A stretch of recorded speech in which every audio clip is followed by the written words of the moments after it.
मलीर जे मेमण ॻोठ में किरण rural department ऐं प्राइवेट स्कूल्स तंज़ीम तरफ़ां तइलीम जो ॾियारे जी जागृता रैली कढी वई आहे।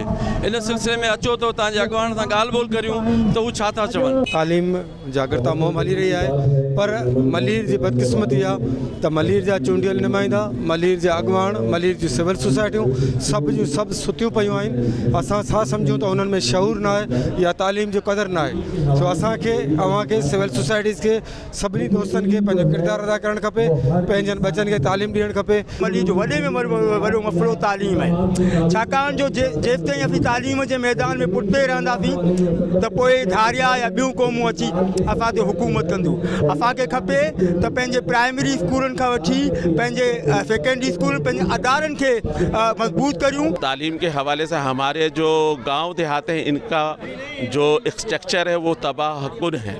मतलब स्कूल तो मौजूद हैं, मगर उन स्कूलों में जो कुछ हो रहा है वो आप भी जानते हैं, हम भी जानते हैं। तो असल में हम तमाम का काम ये होना चाहिए कि स्कूल में तालीम, अगर स्कूल बनाए हैं हुकूमत ने, तो उसमें तालीमी के लिए बच्चे जाएं और तालीमी हासिल करें। Sami Memon, KTN news, Malir.